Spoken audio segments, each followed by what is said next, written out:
যে যাই লঙ্কায় সে কেন রাবণ হবে। রাবণ হওয়া বন্ধ করেন।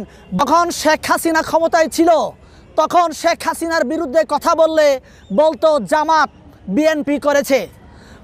কোনো এক জায়গায় অঘটন ঘটলে সেটাও বলতো বিএনপি জামাত শিবির জাতীয় শিবির অঘটন ঘটিয়েছে।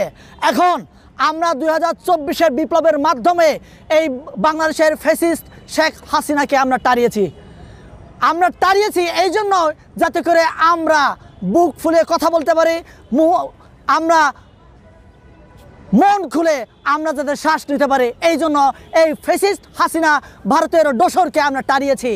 তাই বলে এই নয় আমরা গুটি কয়েক সমন্বয়কের হাতে এই বাংলাদেশকে আমরা তুলে দিয়েছি।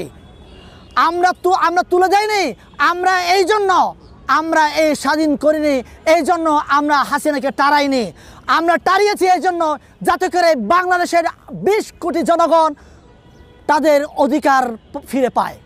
কিন্তু আমরা কি দেখছি, গুটি কয়েকজন সমন্বয়কের ব্যাংকে কোটি কোটি টাকার লেনদেন দেখা দিচ্ছে। আমরা কি বলবো? এখন সমন্বয়কে বলছে তারা নাকি টিউশনি করে বাজারে গাড়ি কিনছেন, টিউশনি করে আইফোন কিনছেন, টিউশনি করে এরা সভা সমাবেশ করছেন।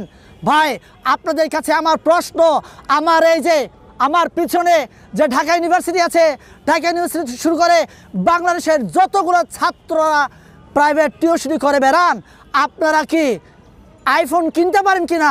আপনারা কি প্রাইভেট কারে চড়তে পারেন কিনা? আপনারা কি সকাল বিকাল কাপড় পাল্টাতে পারেন কিনা? আপনারা কি টিউশনি করে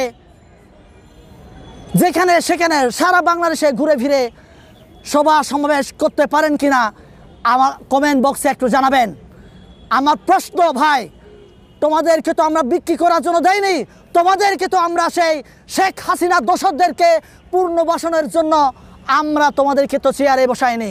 এই জন্য সমন্বয়ক ভাইদেরকে বলছি, এখন আওয়ামী লীগ যখন ক্ষমতায় ছিল তখন আওয়ামী লীগের বিরুদ্ধে কোনো নিউজ হলে সেই নিউজ সাথে সাথে মুছে ফেলা হতো, প্রেশার দেওয়া হতো, তোমরা কেন শেখ হাসিনার বিরুদ্ধে নিউজ করেছ। এখন দেখি সমন্বয়কদের ভাইদের বিরুদ্ধে কথা বললে ওরা নিউজগুলো মুছে ফেলার চেষ্টা করে। আমি দেখেছি অনেকগুলো নিউজ আমাদের চট্টগ্রামের রাফি ভাইয়ের নামে 32 কোটি টাকা একটা প্রোফাইল এসেছে দুর্নীতির, বিভিন্ন টেন্ডারবাজির কথা এসেছে। তাহলে এই নিউজ যে মিডিয়া করেছে, এই মিডিয়া নিউজটা রাখতে পারে না, নিউজটা মুছে ফেলা হয়েছে। তাহলে কি আমার সমন্বয়ক ভাইরাও সে শেখ হাসিনার মতো আচরণ করছে? আমার কথা হচ্ছে, যে যাই লঙ্কায় সে কেন রাবণ হবে। রাবণ হওয়া বন্ধ করেন। বাংলাদেশকে সিঙ্গাপুর, থাইল্যান্ড, সুইজারল্যান্ডের মতো দেশ যদি আমরা করতে চাই, তাহলে আমাদের এই চেতনাগুলোকে ঘুষ, দুর্নীতি এবং আপনার তদবির বাণিজ্য করা থেকে বন্ধ করতে হবে। তাহলে আমরা বাংলাদেশকে আমাদের